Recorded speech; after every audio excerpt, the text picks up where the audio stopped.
Hello there, everybody, and welcome back to The Plant Path. I'm your host, Sage Popham, founder of the School of Evolutionary Herbalism and Natura Sophia Spagyrics. And welcome to the first official installation in this new category and series that I'm doing here, Anatomy of a Formula.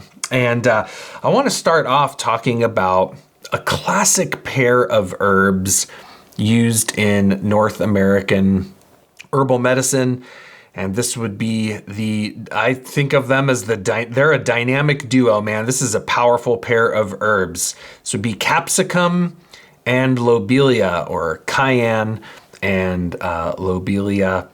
And I really think of this pair of herbs as a combination of really the archetypal stimulant and the archetypal relaxant. And I want to talk a little bit about that property, because these are not necessarily terms that you hear used too much in modern herbal medicine. I think they require a little bit of defining, because stimulants and relaxants, this was terms used amongst North American traditions of herbal medicine quite a bit. And these are really coming down to really their fundamental herbal actions, which you can see almost in this triad of stimulant, relaxant, and tonic. And I'm always very interested when I see triune patterns. And I think the dynamic of stimulant, relaxant, tonic is very similar actually to other triad patterns such as Vata, Pitta, Kapha in Ayurveda, or sulfur, mercury, and salt in the alchemical tradition, cardinal, mutable, fixed in astrology. Stimulant, relaxant, and tonic, these are really archetypal forces on a grand scale, but I think they also represent universal qualities in medicinal plants. And this requires a little bit of defining, because oftentimes when we hear the word stimulant and relaxant, we immediately think they're opposites, right? Like it would be like the difference between like drinking coffee during the day and having a beer or a glass of wine at the end of the day, right? You got your stimulant during the day and morning and your relaxant at night. That's not really what we're talking about. When we're speaking about the quality of stimulation and the quality of relaxation, these are not necessarily opposites. We're not just talking about the nervous system per se. So when we speak of a stimulant is something that is going to wake up the vital force, in a sense, is the way I think of it. Whether that's as a whole, constitutionally, or whether that might be the vital force of a particular organ of the body. But one of the ways that we, like, what conducts vitality? How does vitality travel physically through the system? Well, it's through blood, right? And we see this very similar concept in Chinese medicine, where qi and blood follow one another, right? And so it's a similar principle in Western herbalism, that the vital force and the circulation and supply of blood go hand in hand. And so the stimulants tend to be acting so on circulation, whereas a relaxant is something that will typically work through the neuromuscular junctions. So a relaxant might relax the nerves, but it also might overall relax tension and constriction. Hypertonicity, tissue that is hypertonic, it's overly taut, it's wound up too tight, so to speak. So in the triad of stimulant, relaxant, tonic, it's actually tonic and relaxant are in opposition to one another, because a relaxant relaxes tension, whereas a tonic increases tension. It increases the tone of the tissue, such as we see in an astringent. So anyways, little side notes, but I mention this because cayenne pepper could be seen as the archetypal stimulant, and lobelia could be seen as the archetypal relaxant. And when you combine them, very interesting things happen. So let's break these remedies down briefly here. Again, this is not meant to be an in-depth analysis of each of these herbs, just a high level overview and a little breakdown of what happens when we put them together. So with capsicum, the taste is pungent. The primary affinities would be the circulatory system, the heart, the digestion. The actions we see central here, I would say primary action is circulatory stimulant. Now, because it's circulatory stimulant, it's also a diaphoretic because it's driving circulation to the surface and quite heating, right? It can make you break a sweat. So it's specifically stimulant diaphoretic. It's carminative as well as an expectorant. This is why anytime you have something really spicy, sometimes it hits your throat, hits your lungs, makes you cough, clears the lungs. Energetics, cayenne is hot and dry, right? Hot, dry, and stimulant. Though there's this interesting thing where when we're studying an herb, sometimes it's important to look at the difference between a short-term effect of an herb in contrast to a long-term effect of an herb. So you take cayenne and you get all hot and sweaty, right? It heats you up, it makes you red in the face, and you're like, oh, that's a heating herb. But you break a sweat and then you get cool, right? It cools you off. So we could say that cayenne has a short-term heating effect, a long-term cooling effect, predominantly through its diaphoresis. Now, lobelia is a very different herb, right? We might say these are synergistic. This is a synergistic pair, right? As opposed to a sympathetic or additive pair, right? These are two very, very different herbs. Lobelia is acrid in taste. Primary affinities would be the musculoskeletal system, the nervous system, as well as the respiratory system. Actions, it is relaxant, it is spasmolytic, it is expectorant, and it is diaphoretic. Energetically, it is cool and dry and relaxant. I'm going to interrupt the lesson on lobelia and cayenne here real quick because I've got a super big important announcement that tomorrow on Friday the 13th, I don't know if that's going to be really good or bad luck for anyone and everyone, but nonetheless, tomorrow, Friday the 13th, 2025, we are closing our enrollment for Materia Medica Monthly. We have a really incredible special offer right now where if you sign up, you are going to get a free additional 4-week course when you sign up for Materia Medica Monthly by tomorrow at midnight Pacific time. And that free 4-week course is going to be you getting a sneak peek behind the scenes of me filming a brand new module for Materia Medica Monthly within the section that I call the Human Energetics Map. And this 4-week course is going to be an in-depth exploration of constitutional systems and how they integrate together to form a holistic understanding of people. So this is going to be a really awesome 4-week live class series that you get exclusive access to when you join Materia Medica Monthly by tomorrow at midnight. So be sure to click the link in the description somewhere under this. There should be somewhere in this video, on this page, in this podcast, whatever. The show notes.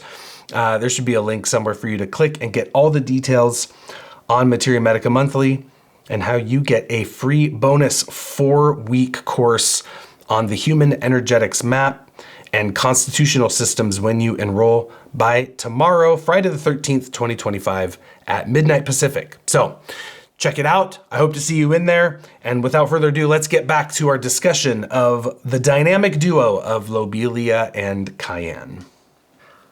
We see immediately that there are some overlap here with these two herbs. They do have some similar properties, but in general, like their primary affinities are vastly different. There's a couple actions they have in common. The energetics are quite different.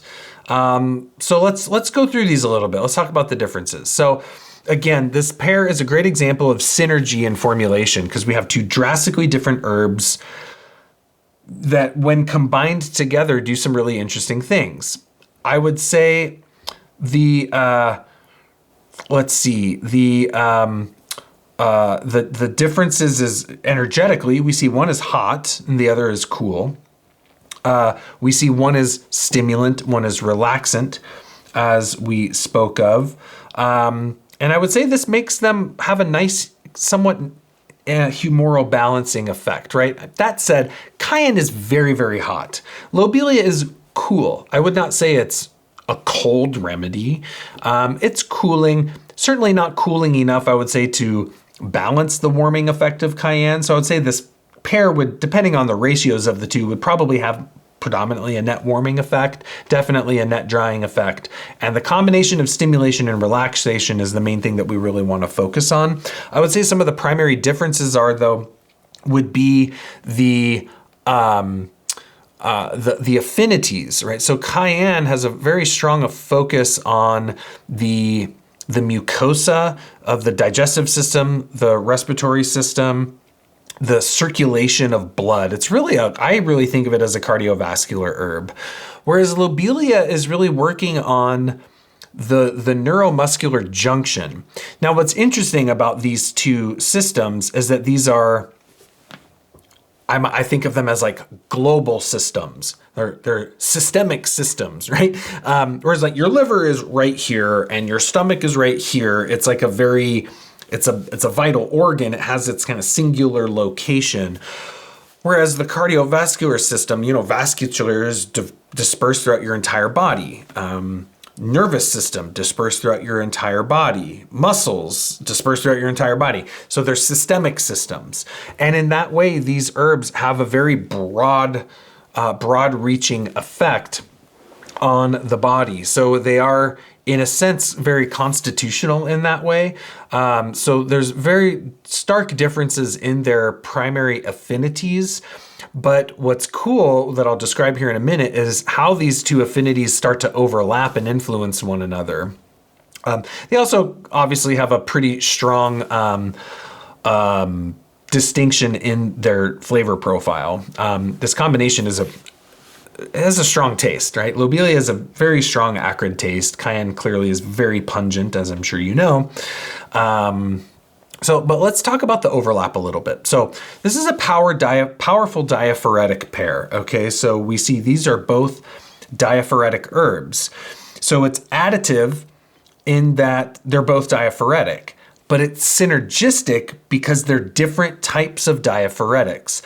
And this is where these terms stimulant and relaxant really come in handy because it helps to further clarify the nature of an herbal action. It doesn't apply to every herbal action, but there are some where it does. So with diaphoretics, this distinction is I think, quite important. So the stimulant diaphoretic, in this case cayenne, drives the blood up to the surface. It's heating, it's stimulating, it's moving the blood.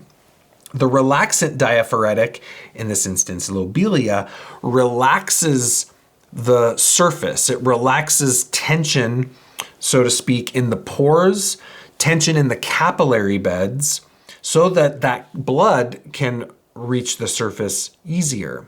So I always like the analogy of the kink in the garden hose, right? Lobelia, if like all the capillary beds are kinked, they're constricted, the blood's not going to reach the surface.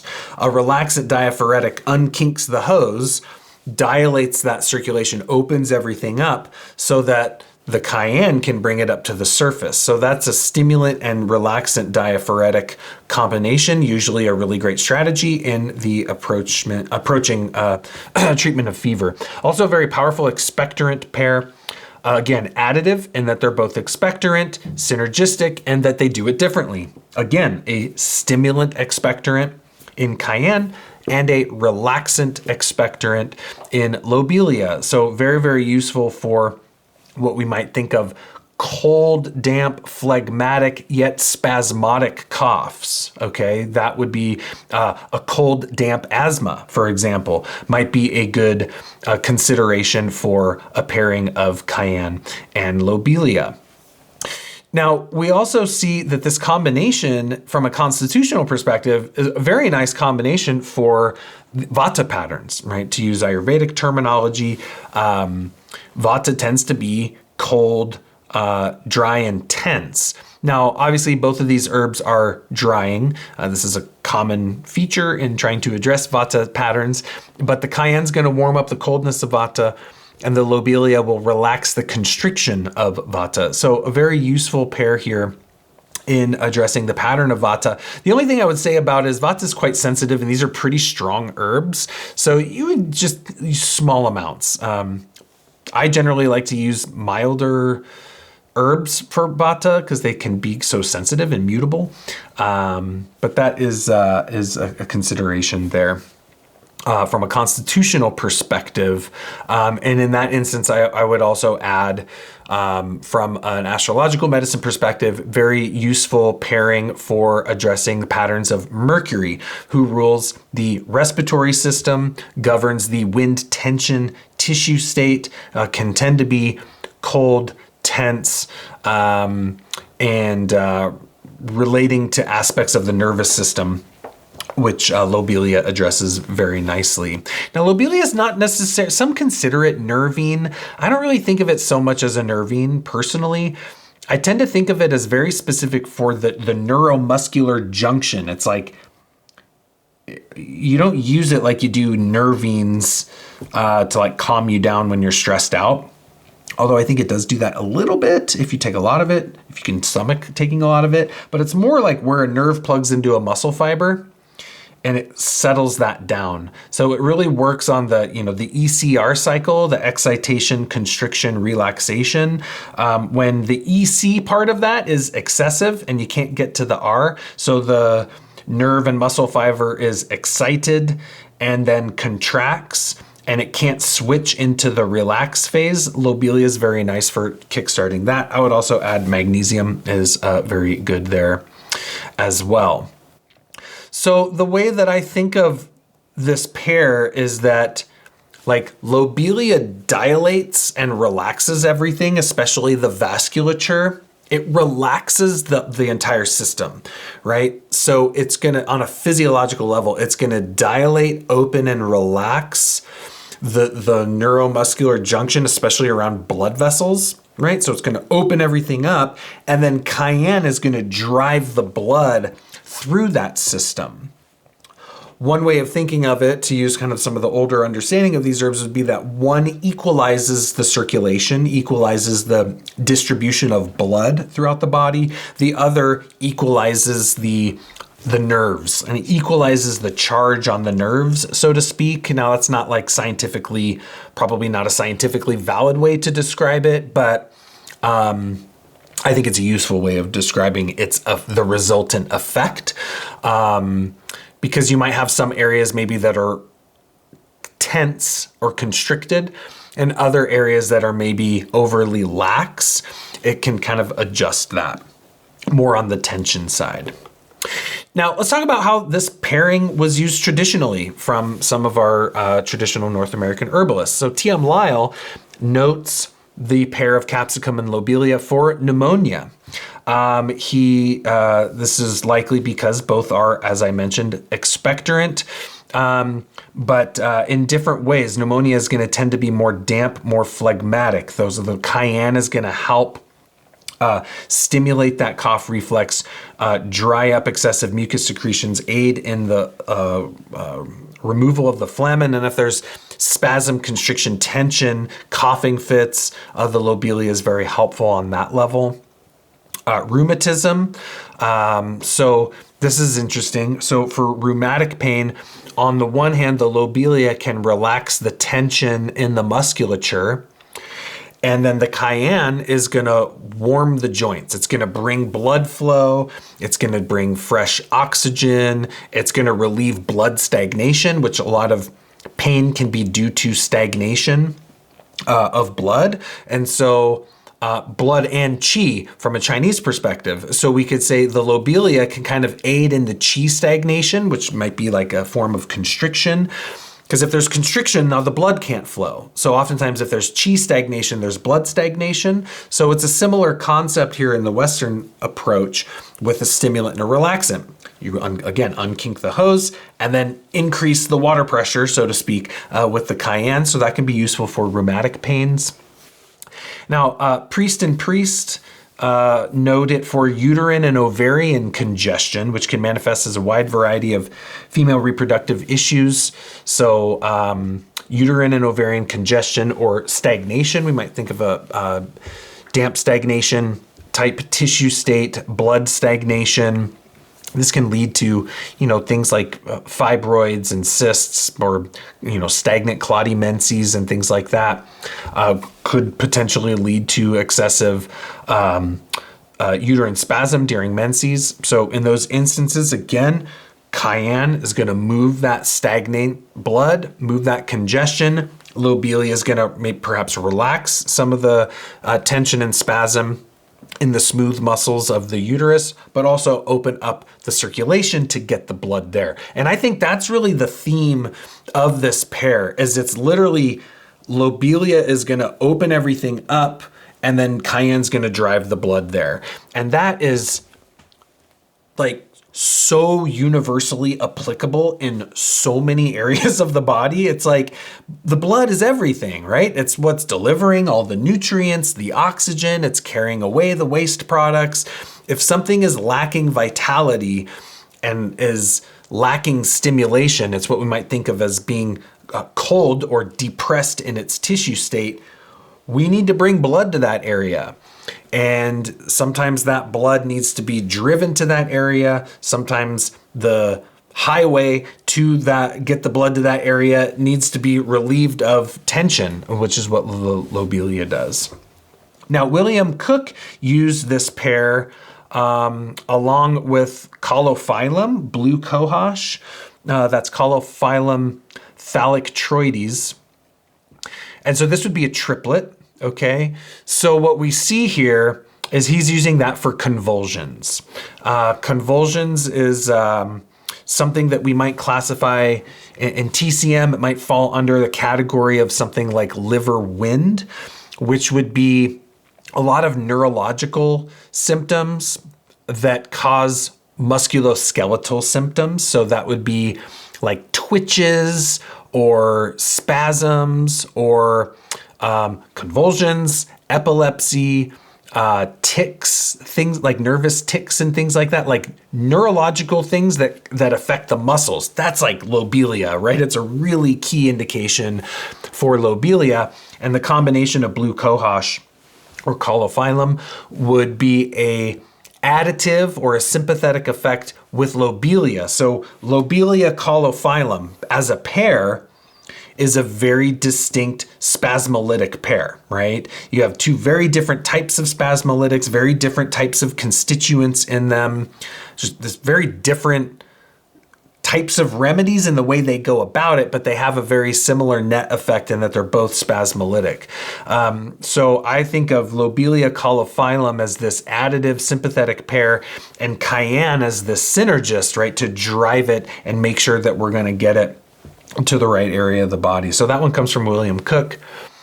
And then a more modern take here would be from Dr. John Bastyr and Bill Mitchell, who obviously was, John Bastyr was the inspiration for the college that I went to, Bastyr University. So this pair was used, he used it for acute asthma in a 3-to-1 ratio, Lobelia to Cayenne. So for acute asthma, again, the Lobelia is a very indicated herb for asthma, simply for the bronchoconstriction that happens. Lobelia is essentially a smooth muscle antispasmodic. So it has a very strong affinity for the lungs. So it's going to dilate and open that up. And then the Cayenne as a stimulant expectorant, we're bringing blood flow to that area. Which will clear metabolic waste. If there's some sort of allergen or irritant, the Cayenne can help kind of clear that area, drive blood flow to the lungs, clear the mucosal membrane by stimulating expectoration. Really cool usage there. So we can see a lot of ways that this pair is used. It's also, as I mentioned, I think a really great pair to consider in diaphoretic formulas, very good pair to use topically as well. So this is a really good musculoskeletal pain pair. So we mentioned it being used for rheumatism.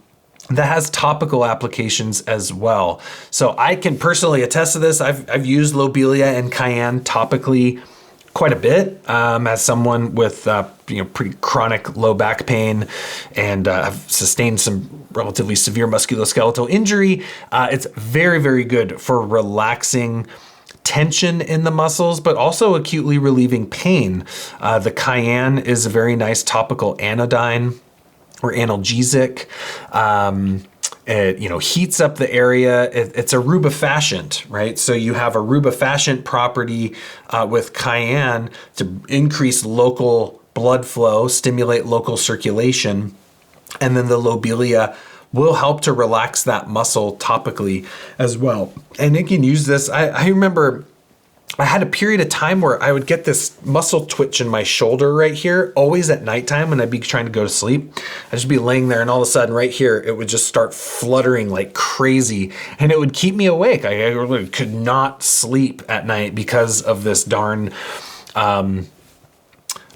spasm in the muscles of my shoulder. And I remember I had tried all this different stuff. And one night I just took a Lobelia tincture and I just squirted it in my hand and rubbed it in there and rubbed it in. And within 3 minutes, the whole thing totally calmed down. So I was like, that was really cool to see that spasmolytic property come out right there. I would say topically, Cayenne and Lobelia best used as a liniment. This would be more of basically a tincture. Use a tincture topically, or an isopropyl alcohol extract, or even vinegar, I suppose. But I just use alcohol. I just use tinctures. This is because Cayenne comes out in an oil pretty well, but Lobelia does not. So I don't think Lobelia in oil is an ideal way to extract it. I think it does much better as a liniment. So this is a very potent formula, okay? These are two strong herbs. Lobelia obviously is considered a low-dose botanical. Some people are very sensitive to it, so this is something worth mentioning. I think a good starting point for dosing Lobelia is 5 drops, 7 drops. You can titrate that dosage upwards by 1 drop per dose until someone starts to maybe feel a little bit queasy or a little nauseous, and then drop it down by 2-3 drops from there. And that would be a good suitable dose for that person. Now there's a lot of range. I mean, I can take 2 dropperfuls of Lobelia, no problem. And I don't have any issue with it. I don't feel nauseous or queasy or anything. I've seen people take 5 drops of Lobelia and throw up from it. Okay, so this is an emetic, so you do want to exercise a little bit of caution. It's not going to kill you. It might just make you a little queasy and make you throw up. So just keep that in mind for those of you that don't have experience with Lobelia. It is a fantastic herb, and getting to know your tolerance for it, I think, is really important. This is also something really important to consider if you're going to use it in formulation. Both of these herbs are honestly, usually I use in fairly small amounts in formulas.